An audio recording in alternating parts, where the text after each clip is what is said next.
Hello everyone, स्वागत है आपका हमारे यूट्यूब चैनल में।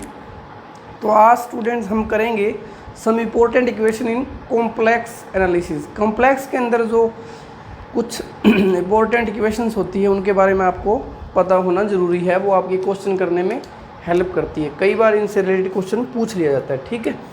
तो पहली जो इम्पोर्टेंट इक्वेशन है वो हमारे पास रहती है इक्वेशन ऑफ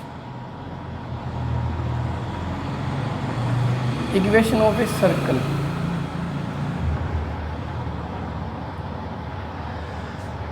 तो कोई भी सर्कल जो एक सेंटर रहेगा, एक रेडियस हो रहेगी उसकी, ठीक है। तो any circle with centre a and radius r represented by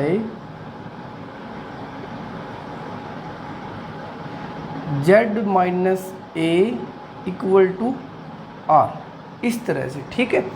इस तरह से हम उसको रिप्रेजेंट करेंगे। तो यहाँ पे इसका मीनिंग क्या रहता है कि इसका मतलब ये होता है स्टूडेंट कि आपको ए पॉइंट जो सेंटर दे रखा है उस पॉइंट से वो सारे पॉइंट, उन पॉइंट्स का लोकस जो ए से आर डिस्टेंस पे हो, ठीक है।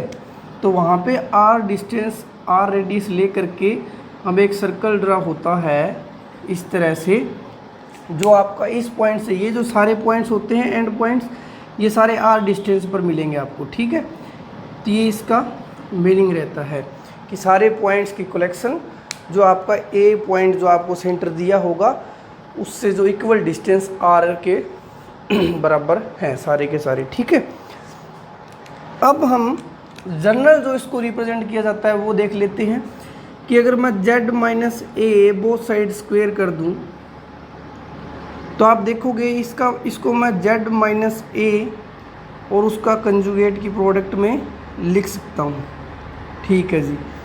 इन दोनों को अगर मैं प्रोडक्ट करूंगा तो ये मेरे को मिलेगा z बार माइनस, पहले एक प्रॉपर्टी यहाँ पे कंजुगेट की यूज़ होगी, z माइनस ए।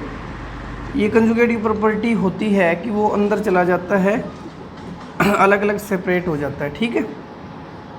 एडिशन और सब्ट्रैक्शन में या मल्टीप्लिकेशन में, डिवीजन में, सभी के अंदर ये प्रॉपर्टी रहती है हमारी, ठीक है।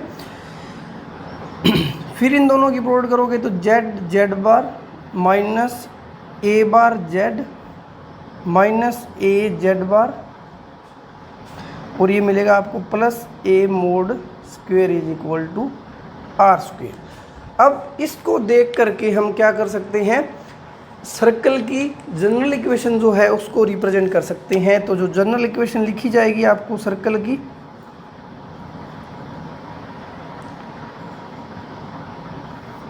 वो आपकी रहेगी z bar plus B z bar plus B bar z plus C. अब अगर ऐसी इक्वेशन दी हो, ये जनरल फॉर्म होती है सर्कल के लिए, तो यहाँ से हम उसका सेंटर और रेडियस कैसे निकाल सकते हैं, क्योंकि यहाँ से मैं इसको अगर आर स्क्वायर को इधर लेके आऊँगा तो minus are square is equal to 0। अब इसको और इसको कंपेयरिंग करते हैं, z बार के साथ यहाँ b लगा हुआ है, यहाँ a लगा हुआ, माइनस a लगा हुआ है, मीन्स a क्या था, सेंटर था। तो इस जनरल फॉर्म से जो आपका सेंटर निकल के आएगा student, centre of a circle, इस जनरल फॉर्म से सेंटर ऑफ सर्कल क्या निकलेगा, माइनस का साइन, क्योंकि ये माइनस निकलेगा इधर, b is equal to minus A, तो ये क्या बन जाएगा, कोफिशिएंट ऑफ z बार। कि आपको इस जनरल फॉर्म से अगर सेंटर निकालना है तो z बार के कोफिशिएंट के साथ माइनस लगा दो। अब आप यहाँ देख सकते हो कि z बार का कोफिशिएंट माइनस ए है, इसके साथ मैंने माइनस पुट किया तो a निकल के आएगा, वो सेंटर हमने ले लिया था शुरू में, ठीक है।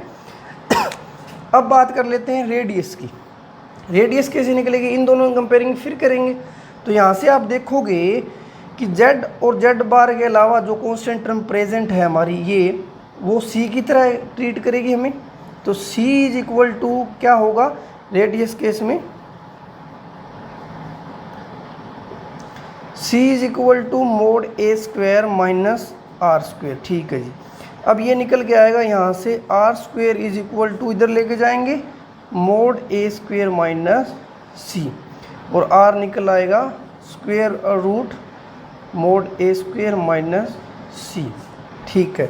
तो जो आपकी रेडियस होगी इस जनरल फॉर्म से कैसे निकालोगे, जो आपका सेंटर निकल के आएगा यहाँ से उसका आप मोड का स्क्वायर कीजिए, और माइनस में जो कांस्टेंट टर्म प्रेजेंट होगी वो सबट्रैक्ट करके उसका हम क्या कर लेंगे, स्क्वायर रूट ले लेंगे। ठीक है। तो ये आपको रेडियस मिल जाएगी। तो ये जनरल इक्वेशन हो गई, और रिप्रेजेंटेशन होगी सर्कल को कैसे हम रिप्रेजेंट करते हैं। ठीक है जी। अब हम 3 और जो इम्पोर्टेंट इक्वेशंस हैं जो आपको पता होनी चाहिए स्टूडेंट्स, वो डिस्कस करेंगे। पहले हम कुछ अजम्पशन करते हैं कि let z be variable point, जो वेरी करेगा आपका, and Z1 Z2 are 2 fixed points. ये आपके फिक्स रहेंगे। ठीक है। फिक्स्ड पॉइंट्स ये दे करके आपको पहली जो इक्वेशन दी जाए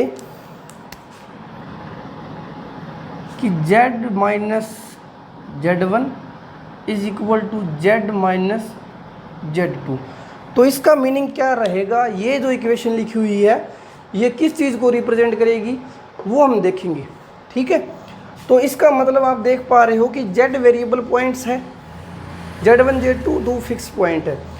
तो इसका मतलब है जो इक्वेशन है कि वो सारे पॉइंट जिनका डिस्टेंस Z1 से और Z2 से क्या है, इक्वल है। ठीक है।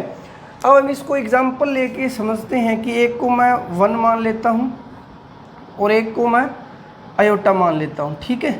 ये इक्वेशन Z1 और Z2 कोई भी फिक्स्ड पॉइंट है तो मैं कोई भी 2 पॉइंट मान सकता हूँ। ठीक है जी।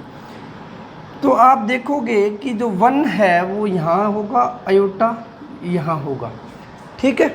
वो सारे पॉइंट जो इनसे इक्वल डिस्टेंस है, तो मैं क्या करता हूँ, इन दोनों को ज्वाइन करके ये बीच वाला पॉइंट ले लेता हूँ, इनका बाइसेक्टर जो इनको बाइसेक्ट करता है। ठीक है।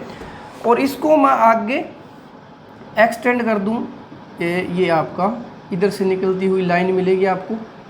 तो आप देखोगे कि ये आयोटा से डिस्टेंस और इसका डिस्टेंस इस पॉइंट से इक्वल मिलेगा। ठीक है। ऐसे ही आप कोई और पॉइंट लोगे इस लाइन के ऊपर जो इसको बाइसेक्ट करती हुई निकल रही है परपेंडिकुलर, तो उस लाइन के ऊपर हर एक पॉइंट से क्या होगा, डिस्टेंस सेम रहेगा जो ये रिप्रेजेंट कर रहा है। ठीक है। आप यहाँ ले सकते हो, कोई इस लाइन के ऊपर कोई मर्जी पॉइंट उठाओ, आपको क्या मिलेगा, इन दोनों का डिस्टेंस सेम मिलेगा। ठीक है। मीन्स हमें ये पता चल गया कि जो ये रिप्रेजेंटेशन है ये किसकी है, एक स्ट्रेट लाइन की। और वो स्ट्रेट लाइन क्या है, Z1 और Z2 का जो लाइन सेगमेंट है उसका परपेंडिकुलर बाइसेक्टर। ठीक है। तो हम इसको क्या लिख सकते हैं, इट रिप्रेजेंट्स परपेंडिकुलर बाइसेक्टर। ठीक है। ऑफ परपेंडिकुलर बाइसेक्टर ऑफ किसका हो जाएगा, ये bisector line join line segment, छोटा सा पार्ट लिया ना हमने, तो ये आ जाएगा line segment between Z1 and Z2। ठीक है जी। मीन्स आगे कहीं ये इस तरह की इक्वेशन दिखे तो उसका मतलब आपका ये रहेगा। ठीक है जी। इसी तरह सेकंड फॉर्म कि अगर आपको Z माइनस Z1, ये Z और Z1 Z2 सारे ऊपर मैंने लिख दिए हैं पहले, प्लस Z माइनस Z2 का सम कुछ दिया हो हमें के कांस्टेंट। ठीक है। कि पहले तो आपको डिस्टेंसेज इक्वल दिए हुए थे, अब 2 डिस्टेंस का सम दिया हुआ है, वो क्या है, समथिंग कांस्टेंट के लिया हुआ है। ठीक है जी। तो इसको भी हम एग्जांपल से ही देखेंगे कि मैं मान लेता हूँ कि एक पॉइंट मैंने मान लिया आयोटा और एक पॉइंट मैंने मान लिया माइनस आयोटा, तो ये प्लस हो जाएगा। और के अपनी मर्ज़ी से चूज़ करता हूँ, पहले मैं 4 कि मैं 4 मान के चल रहा हूँ। ठीक है जी। तो आप देखोगे ये आयोटा हो गया, ये आपका माइनस आयोटा निकल के आएगा। ठीक है, वो सारे पॉइंट्स इसमें, इसका मतलब क्या है, ये वेरी करने वाले वो सारे पॉइंट जिनका आयोटा से डिस्टेंस और माइनस आयोटा से डिस्टेंस निकाल के सम करो तो वो क्या आएगा, 4 आएगा। ठीक है, तो सबसे पहले आपको नोट करने वाली बात होती है, जो आप क्या कीजिए, आयोटा 2 पॉइंट दिए हुए हैं उनके बीच का डिस्टेंस चेक कीजिए, तो वो क्या है 2 निकल के आ रहा है, और यहाँ पे मैंने 4 लिया है, मीन्स जो कांस्टेंट के लिया है वो इन दोनों के बीच के डिस्टेंस से बड़ा लिया है। ठीक है, तो वो सारे पॉइंट्स मैं मान लेता हूँ कि जी ये है, एक पॉइंट मैंने ये लिया जिसका सम इससे और इससे, ट्रायंगुलर इनइक्वालिटी से आपको पता चल जाएगा कि इन दोनों का सम इससे ज़्यादा ही है, वो लिखा हुआ है हमने। इसी तरह मैं इधर पॉइंट लूँगा तो ये आ जाएगा। इसी तरह हम एक पॉइंट यहाँ से ले सकते हैं, तो ये इससे ये और आपका ये, इस तरह से आपको मिलते रहेंगे पॉइंट्स बहुत सारे। और आप देखोगे कि जब आप इनको मिलाओगे, लोकस लिया है जो आपने पॉइंट्स का, ये आपको इलिप्स दिखेगा, इलिप्स टाइप का। जब आपने ये जो के जो लिया है वो क्या है, greater than distance between Z1 and Z2 की। ठीक है जी, ये डिस्टेंस। ठीक है, तो ये क्या मिल गया, जब मैंने के Z1 माइनस Z2 दोनों के बीच के डिस्टेंस से ज़्यादा लिया तो क्या मिलेगा, इलिप्स मिलेगा। ठीक है जी, ये तो मैंने क्या किया, एक बड़ा लिया था इन दोनों के डिस्टेंस से। अब मैं क्या करता हूँ, इक्वल कर देता हूँ। अब आप देखोगे कि जैसे जैसे ये पॉइंट घटेगा, इसके पास आएगा, तो ये श्रिंक होता रहेगा ऐसे ऐसे करके, आगे आगे और कम करोगे और कम करोगे तो मैक्सिमम कम कर पाओगे आप कहाँ तक, इसके बराबर। इस लाइन के ऊपर मैं कोई पॉइंट लूँगा, यहाँ यहाँ यहाँ यहाँ, तो आप देखोगे इसका डिस्टेंस और यहाँ से डिस्टेंस वो क्या आएगा, 2 ही निकल के आएगा। तो मैं मैक्सिमम इसको कहाँ तक श्रिंक कर सकता हूँ, इसके डिस्टेंस के इक्वल। और उस केस में ये क्या बन जाएगा, ये फिर लाइन सेगमेंट बन जाएगा Z1 और Z2 के बीच में, ये जब ये डिस्टेंस के इक्वल कर दिया मैंने के।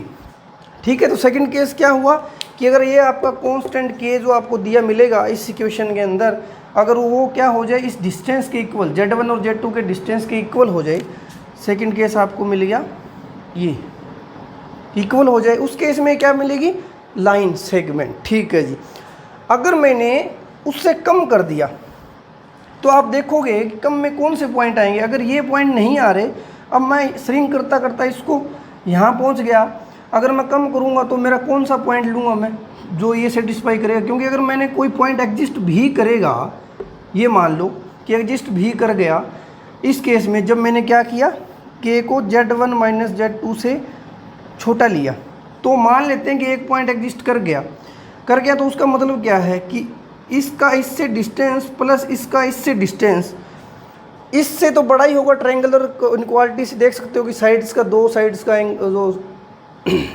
लेंथ रहती है वो इससे बड़ी रहेगी।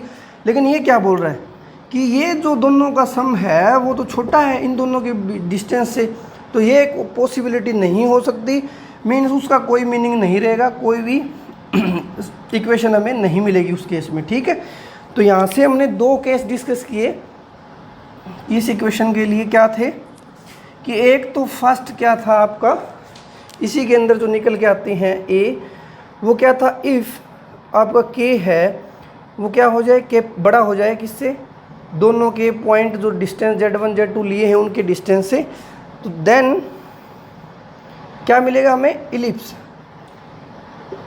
देन इट रिप्रेजेंट्स इलिप्स, तब आपको स्टूडेंट्स क्या मिलेगा, इलिप्स मिल जाएगा। इसी के अंदर सेकंड केस हमने देखा था कि के को अगर मैंने Z1 माइनस Z2 इक्वल ही ले लिया दोनों के distance, then it is line segment between Z1 and Z2। तो 2 ये इंपॉर्टेंट इक्वेशन ये होगी। एक थर्ड वन एक और है जो काफ़ी इंपॉर्टेंट रहती है, तो ये इक्वेशंस आपको स्टूडेंट याद रखनी होती है, कई बार क्वेश्चन इनसे रिलेटेड पूछ लिया जाता है। ठीक है, अब हमने देखा था कि सम दिया हुआ है, अगर आपको क्या दिया मिले, डिफरेंस दे दिया जाए z माइनस z1 z माइनस z2 is equal to k, अब उनके बीच के डिफरेंस का सम, डिफरेंस आपको दिया मिलेगा के, कोई भी कांस्टेंट आपको दिया मिलेगा। ठीक है, तो वहाँ पे आपको याद रखना है कि इफ़ के, कंडीशन के की क्या है कि छोटा रहना चाहिए किससे, z1 माइनस z2 दोनों के बीच के डिस्टेंस से, देन इट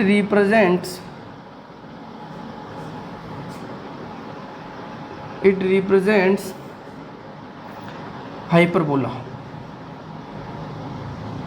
तब आपको क्या मिलेगा, हाइपरबोला इक्वेशन होती है ये, अगर के आपका z1 माइनस z2 जो डिस्टेंस है दोनों पॉइंट्स के बीच का उससे कम हो। ठीक है स्टूडेंट्स, तो ये स्टूडेंट्स हमने कुछ इक्वेशन जो कॉम्प्लेक्स एनालिसिस में काफ़ी इंपॉर्टेंट होती है, जिनको आपको उनके बारे में पता होना चाहिए।